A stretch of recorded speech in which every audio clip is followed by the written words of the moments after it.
Welcome to the Wired for Success podcast, your show for ambitious, mission-driven entrepreneurs who want to build million-dollar businesses without sacrificing their health, relationships, or happiness, who understand that in order to build their empire, they need a solid foundation, and that the more they are thriving, the more their business is thriving too. This show brings you the very best from science, self-development, and entrepreneurship to set you up for sustainable success. Hi, I'm Claudia Garbutt, the scientist turned mindset and high performance coach for entrepreneurs, and I help you get wired for success. Hey everyone, and welcome back to a new interview episode of the Wired for Success podcast, where we talk about all things science, self-development, and entrepreneurship that help you get to that next level of success in your life and business. My guest today is Positive Health Psychologist, Dr. Ron Kaiser. He's also a coach, author, podcaster, course creator, Keynote and TEDx Speaker. He's the creator of the Goal-Achieving Psychology, the Type P Personality, and Rejuvenaging, the art and science of growing older with enthusiasm. And for 25 years, he was director of psychology at the world-famous Jefferson Health Center. And now, at age 85, he serves as both the go-to person and role model for active aging. And I think Ron is a great inspiration and a fantastic example of what is possible if we don't buy into the standard way of thinking about aging and rapid mental and physical decline. And that's why I'm super stoked to have him on the show today. Welcome, Ron, and thank you so much for taking the time to be here today. Thank you, Claudia. I'm a big fan and I'm happy to be here with you. Oh, I'm glad to hear that. So, Ron, at what point in your life did you decide that you were going to defy the stereotype of an old person? Well, there were several things that combined at one time, one of which was as I got into my 60s, 70s, I was finding that people were kind of trying to define me. You know, I would go into say a physician's office for a routine physical, and the nurse would ask, what medications do you take? As if that's the expectation that I'm going to be taking them. And people were asking me, when did you retire? And things of that nature that kind of assumed that I had to fit a particular mold. The other thing that, or one of the other things that really impressed me was the fact that people seem to age in different manners. There were some people who really were basically preparing to decline, whereas others saw this as a time for rejuvenating, or as I call it, rejuvenaging, either becoming kind of entrepreneurial in a second career, continuing to work, retiring but staying active, doing lots of things that defied the notion that aging has to be a time of decline. And coupled with that is the fact that over the last few decades, we've been getting some real science to indicate that we don't have to diminish our skills. Our brains can continue to stay active. We can continue to learn. We can continue to produce. And I wanted to spread that word because the difference between people who are declining and the people who are active was really quite significant, quite startling. And I guess the final thing was COVID really showed us that one of the things we really don't want to do as we get older is to be in a position where we're immunocompromised, we're in a facility with other old people, which increases the chances of illness and death. So, the odds of doing the opposite of aging actively just weren't very appealing to me. Yeah, I love that. And I totally agree. I think it's so important to share your message and your example because, as you said, we're constantly getting bombarded with messages like, oh, well, once you turn 30, it's pretty much downhill from there on. And there's nothing you can do about that rapid decline that you'll experience. And I think that this kind of messaging is doing us such a huge disservice because it creates certain expectations, and then those expectations have a way of turning into self-fulfilling prophecies, right? Absolutely. And there's some really interesting studies that look at the results of brain priming on the way that we behave and make decisions. And one that comes to mind for me is this one that the listeners might not be familiar with. So the researchers gave university students a scrambled sentence task where they had to rearrange words to form meaningful sentences. Now, the researchers did something sneaky. They deliberately used words in these sentences that would prime the participants' brains with the concepts of the elderly by using words like Florida and bingo and ancient. So the students had to rearrange those words to build meaningful sentences, and they had to use those words. And then they had a control group that did the same test, but with a different set of words. And then the students walked away thinking they were done with the test. Little did they know that, in fact, that's where the really interesting part of the experiment began.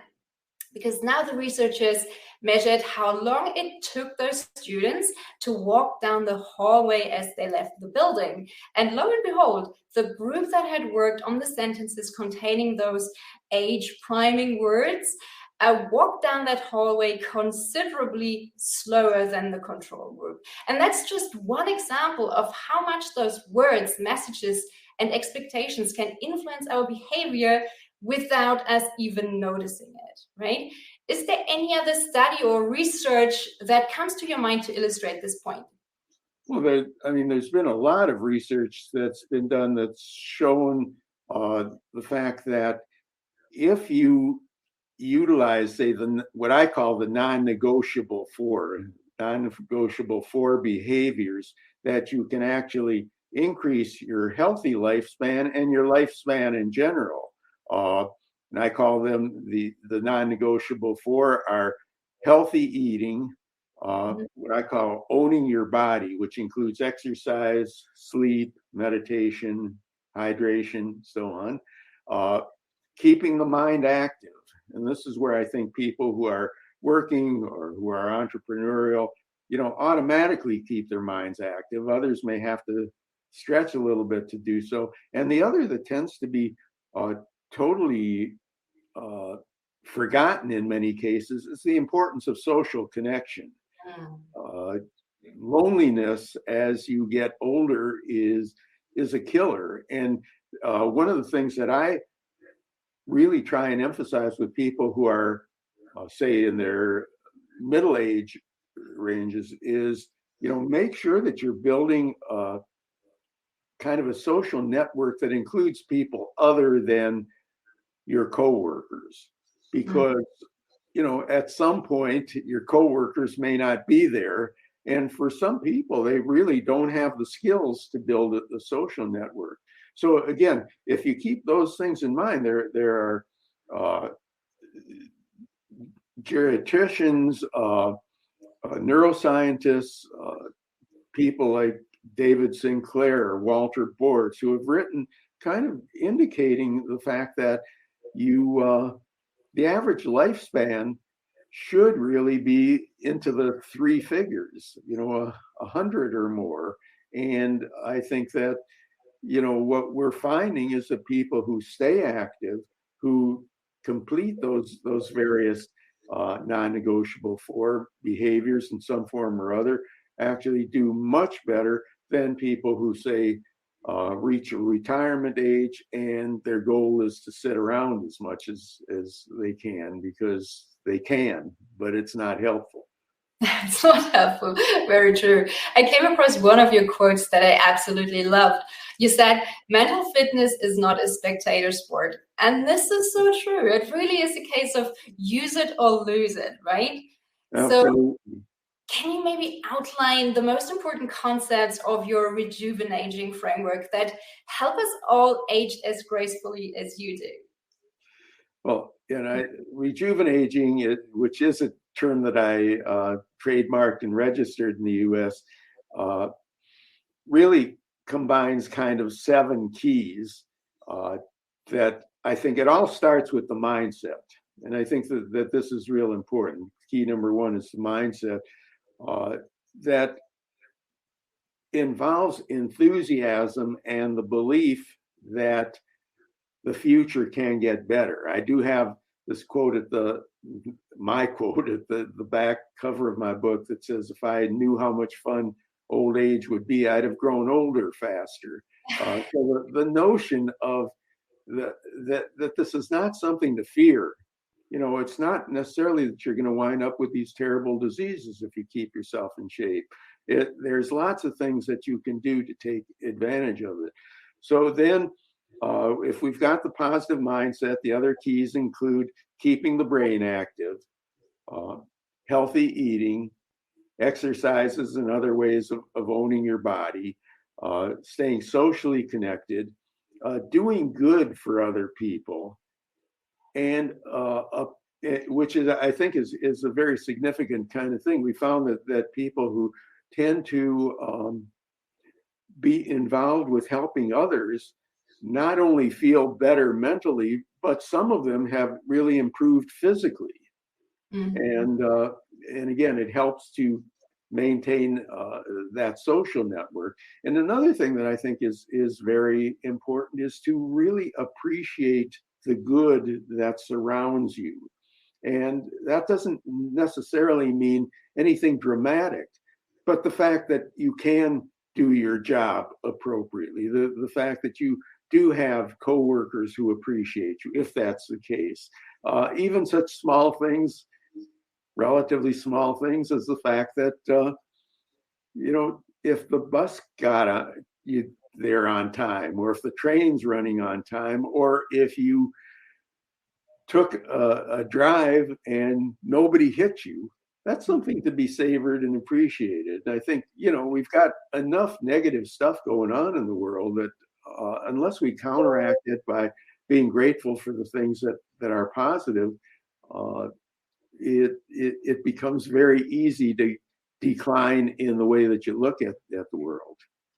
Yeah, I think that positive outlook and the mindfulness piece are really huge, as well as the social medicine, because just having this network, as you said, having a network of people around you that you feel connected to, and that is huge for staying happy. I mean, probably at any age, right?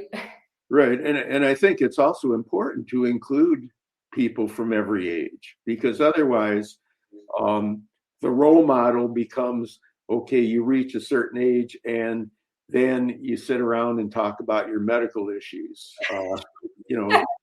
I've always told people when they, my wife and I did this informal evaluation that I don't know if it has any scientific basis to it, but that if you get 6 older adults together, one of them is going to start with medical reports, and that can cause things to degenerate.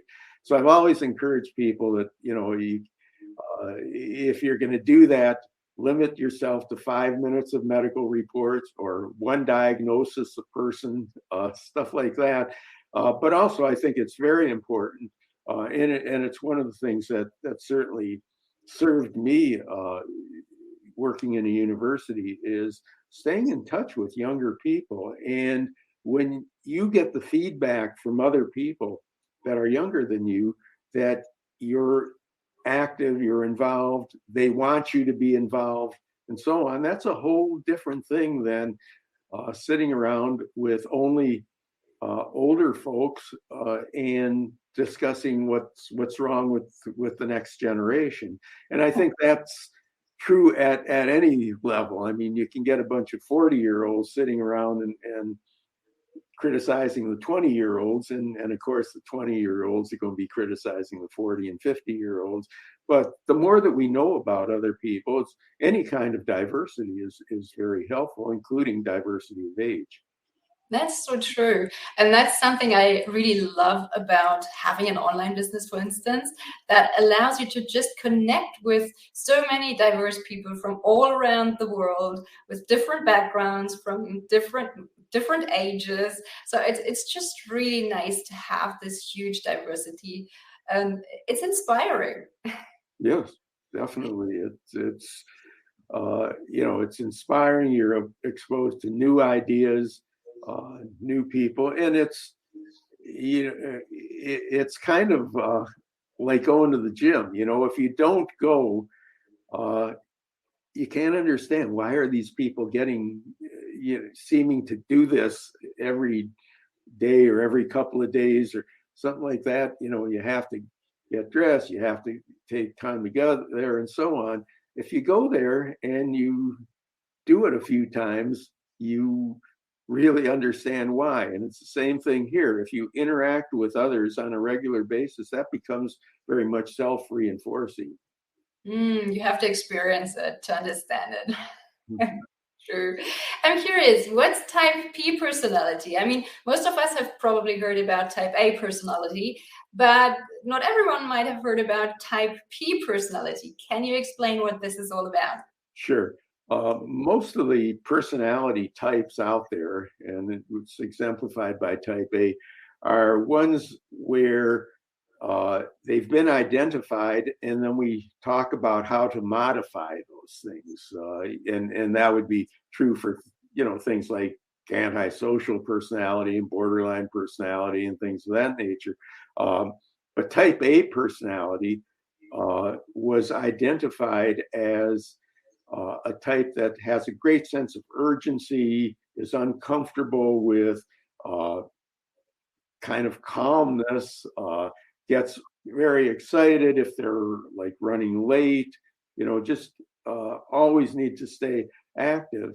And while it hasn't always held up in terms of the research the way that it was originally conceived, but the fact is that there are people out there who really have this type of personality that's just too much, and you want to be able to modify it, teach them how to be calm and so on. Over time, in working with others, I found that there are a number of personality variables that you don't want to modify, you want to aspire to.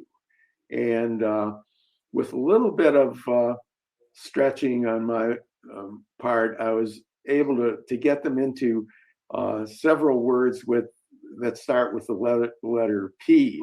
And this is what I consider the aspirational, healthy personality, the one you aspire to. And I think that certainly there are other things that can help that out. For example, creative doesn't start with a P, and I'm not sure that it's necessary to be creative to be healthy. I think it helps. But the personality variables that I consider most important, first is personal goal driven. If you're doing what you want to do as opposed to something that someone else has assigned to you, or where circumstances have forced you into doing it, I think that's a really good start. Being proactive is a key to healthy personality. Obviously, with my background, I think positive is one of the real important variables. Being passionate about what you do, the work that you do, family life, things of this nature. If you can be passionate about it, that's obviously healthy. Persistent, and this is where a lot of people kind of break down. They may have all the best of intentions, but persistence is a kind of a skill that needs to evolve for a lot of people. Be able to take knocks and being knocked down and get back up. I'm sure that a number of people in the audience have successfully conquered that, but it's challenging. If I gotten, let's see, so I've got personal goal oriented, proactive, positive, passionate, persistent. Next one is productive. That's actually the last one that I added and was so obvious that I probably should have thought of it earlier. But I think if you can, all these things are helpful if you can produce. I think this is where it sometimes differentiates between people who retire, for example, and stay healthy from those who don't, that there is an element of productivity that needs to be fulfilled. And then the last one, and it's very important, but sometimes forgotten, is playful. You know, I just think if you don't have fun in your life, it seems obvious, but there are people who go through life at a level of intensity, and this includes some of the type A's that I think are missing out a lot. So I think if you get all these 7 P's going in the right direction, and you know, they're always works in progress. You don't say it's not like you get to this goal line that's marked playful, and then you don't have to be playful anymore. It's, you know, it's a little bit like going on a diet. If you reach your goal weight, that's not an end. It's, you know, part of a lifestyle. And so again, I think it's an aspirational personality as opposed to one that you want to modify. I really, really like this concept. And I like that you included the playfulness, because as you said, I talk to a lot of high achievers, and lots of them probably fall into the type A personality type group. And they often, it seems like they miss out on a lot of fun because they don't look at the world through the filter of fun. They look at the world through the filter of what is effective, what is efficient, and maybe what's productive, or how do I achieve what I want to achieve. Fun is not necessarily part of the equation. Yeah, and I think it's a real important point that you're bringing up, because I think that for a lot of high achievers, it's almost like there's an assumption that if they change anything or add anything, then it'll all fall apart. Yeah, and it's a little bit like, you know, a fan of somebody's sport that if they don't wear the same jersey for all of the games, then this team who is getting paid to perform has game planned and everything, that they're not going to win because we got the wrong shirt on. I think it's the same kind of thing here. If you add fun to what you're doing, it doesn't mean that you're not going to be productive and motivated and stuff like that. So I think, again, type A is, and I'm not sure, well, I'm sure it hasn't totally held up with the research, but you know, there are elements of it that are certainly part of you, but it doesn't mean that you can't add things to it. Just as somebody who's a less intense person may need to add a little bit of anxiety or intensity to make sure that they're producing. Very true. And another belief that I think comes up quite a bit is that once they think when something is fun, it's kind of like cheating. It's kind of like it's supposed to be hard, otherwise it's not worth it. So that's kind of another common belief that kind of plays into this whole scenario. And you know, I mean, again, it's not like these are rules that have been handed down that you shouldn't have fun. And in fact, one of the things, there's been research in this country that has demonstrated, for example, that adding daily kind of low intensity sports without either keeping score or for people who aren't on a varsity team, that you actually improve test scores and you actually improve performance academically. And we do know John Ratey, a Harvard psychiatrist, has done a lot of work on this to indicate that there actually are brain chemical changes that take place when you are actively having fun and doing some things physically. Not that physical things are the only ways to have fun, and certainly shouldn't be the only way that you should, but it's a really necessary component of the healthy personality and lifestyle.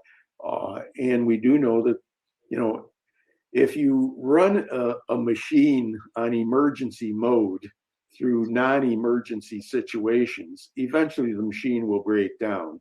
And people who aren't able to modify between the intensity that may be needed at times with the ability to intersperse fun in there, ultimately that's going to result in preventable diseases. And just adding fun can do a lot to avoid having those preventable diseases. That's true. And I like what you said about the brain chemicals, because when you have fun or when you exercise, when you do those things that you mentioned, you promote brain plasticity, right? So you keep your brain active and healthy and allow the things to change that you might want to change. Absolutely. I don't think I need to tell you that because it's your background, but absolutely, I just think that even when we talk about any of the non-negotiable for, all those things impact on the brain as well as, to be able to be socially active or doing good and stuff like that. It's not just a social thing, but it also impacts on the brain. Exercise is not just a physical thing, but impacts on the brain. Yeah, it's where psychology and physiology come together, because they're the same. They're the two sides of the same coin, right? Absolutely. So the next topic that I would love to talk about is decision making, because, well, I sometimes think of life as one huge decision tree. So even if people start at exactly the same point, based on the choices that they make every day, they can end up into very different places. Now, with all your knowledge and all your experience, I'd love to know what you have learned about making great decisions in life. Do you have some sort of decision-making matrix or framework that you use, or do you make decisions based on your gut feeling, or maybe a combination of both? Well, I like to start with just the notion that there are very few decisions that people are faced with that can't be undone. That most of the decisions that we make are ones that whatever you decide is probably going to be okay. There might be one that's better, one that's not, but it's probably going to be okay. And most of which, and that includes, unfortunately, marital decisions, career decisions, even that can be undone. But most decisions that we face aren't in that category. I've had people that will come, we're going out to dinner with them or going to a movie and ask, what, this might be Monday and we're going out on Saturday, and why don't you decide, we'll go wherever you want to go. And gets to be Friday or Saturday and they'll come back, well, what do you want to do? We couldn't decide. Now that to some extent reflects the fact that in many cases there's a lot of agonizing over minor decisions. So again, I think everything starts with the mindset. If the mindset is such that you recognize that, hey, whatever I do is probably not going to affect the world or myself in any great way, that reduces the intensity of some of the decisions that you make. Second thing that I think is important is recognize that not to decide is in and of itself a decision. So that if you're not deciding, if you're kicking it down the road, recognize that that's what you're doing. it's a little bit like, say, if you're the kind of person who crams for an exam, if you know that's what you're doing, then at least don't agonize about it till the end. If you're saying, hey, this is not the most important thing now, I don't have enough information, I have enough information, but I don't really know, whatever it is, try to then decide when you're going to decide and not make that a major part of your thinking process. And then I think ultimately it's important to not be afraid to ask people for advice, recognizing that it's your decision to make, unless it's obviously one that impacts on others and is shared.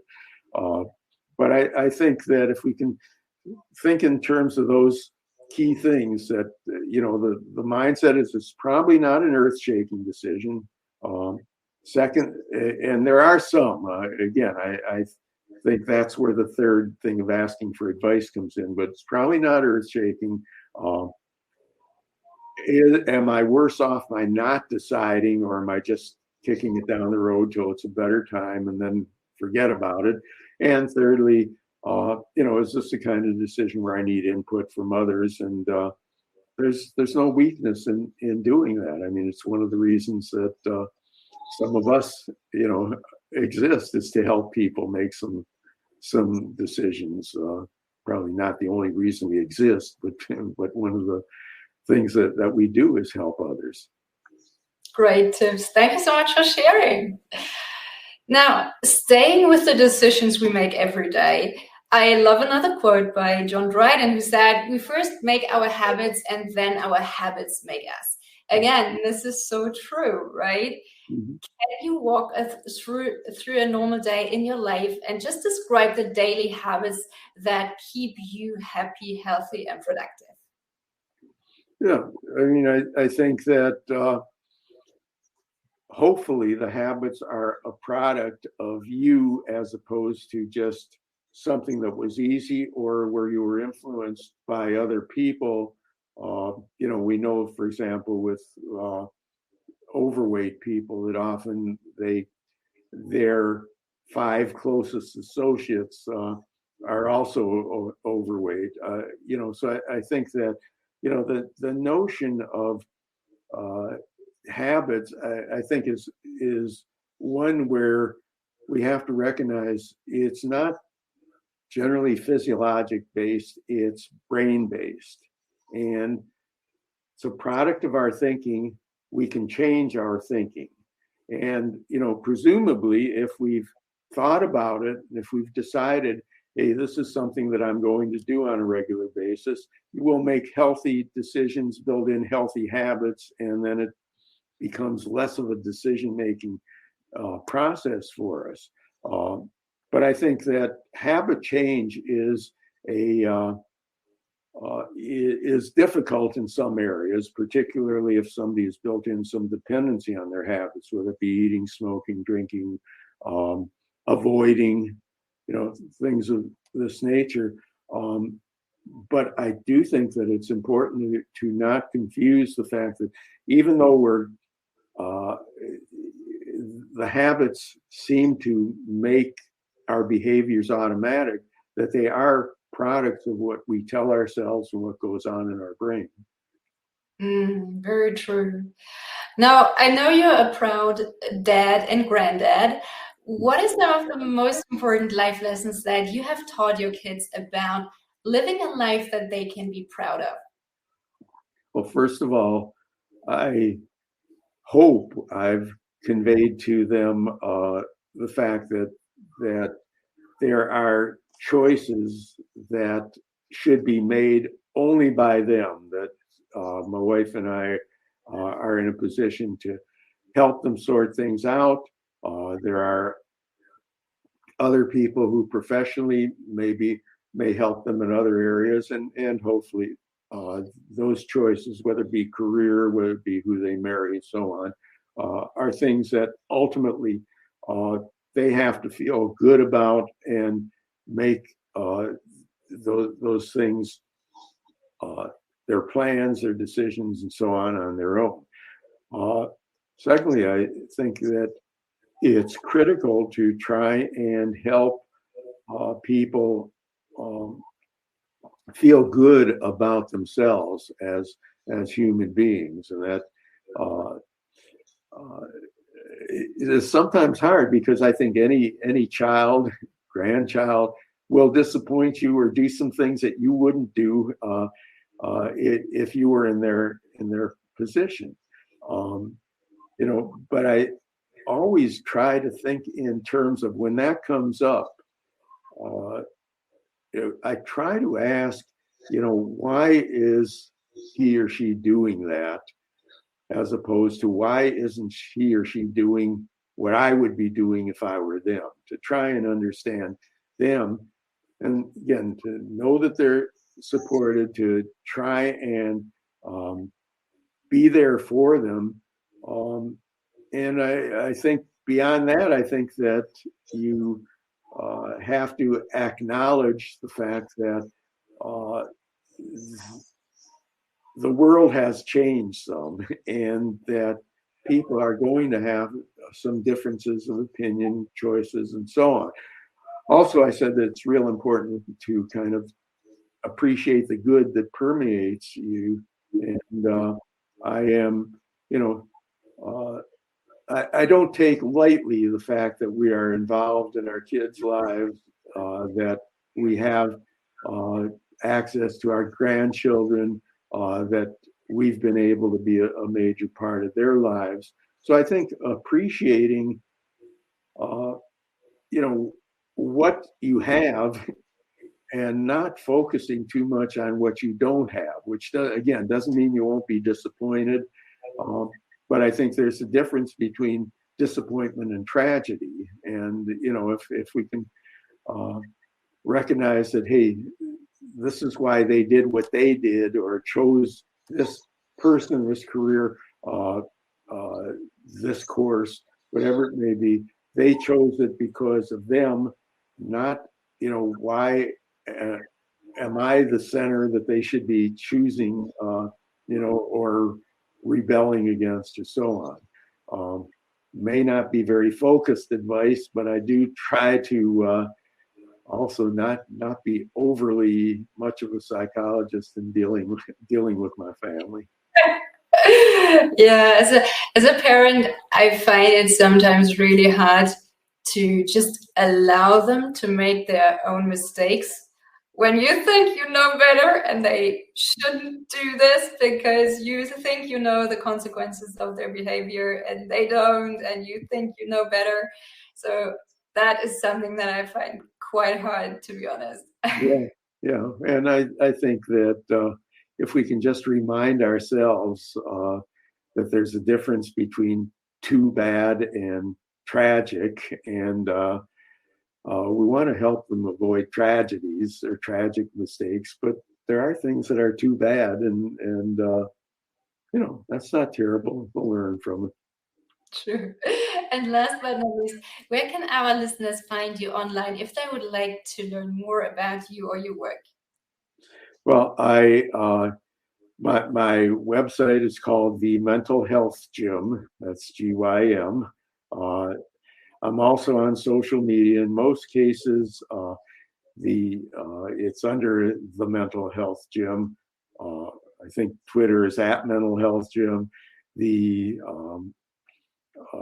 I think LinkedIn is just my name, Ron Kaiser, Ph.D. Also have a new private Facebook group for those who are in the second half century of life, as I like to call it, called Growing Older with Enthusiasm. And my book is Rejuvenaging, the Art and Science of Growing Older with Enthusiasm. It's available at Amazon and some other places.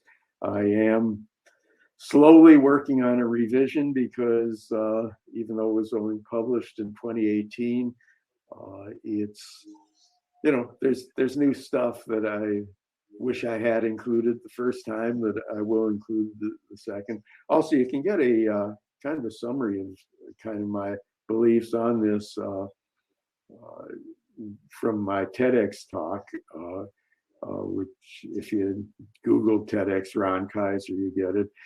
And again, I do, if people correspond to me at the website, ron.kaiser@thementalhealthgym.com, I'm pretty good about responding to things, and people can find out about courses that I give. I've got one for retirees that I call Winning in Overtime. We don't want to just reach overtime, but we want to win. And a coaching program for people who are still working called Getting Back in the Game, if they've kind of neglected anything from like weight to social involvements beyond work or overdoing things and so on. Those are a few of the things that I offer. Fantastic. Ron, thank you so much for sharing wisdom with us today. You are truly an inspiration. Well, thank you, Claudia. It's been great talking with you, and really hope that the work that you're doing is making people not only achieve more, achieve at a high rate, but feel good about it and be healthier about it and live longer because of some of the stuff that you're intervening with at this age. I hope so too. Take care and talk to you soon. Bye. Take care. Thank you so much for listening to the Wired for Success podcast. I hope you've enjoyed this episode. If you did, please take a sec to rate and review my show or share it with a friend. That way you can support the show and help me reach and support other entrepreneurs like yourself as well. If you would like my help to figure out how you can go from overwhelmed and overworked hustler to empowered and confident leader, check out my website at www.wiredforsuccess.solutions and book a free 20-minute strategy session with me. Can't wait to help you get wired for success. Until next time, take care. Bye.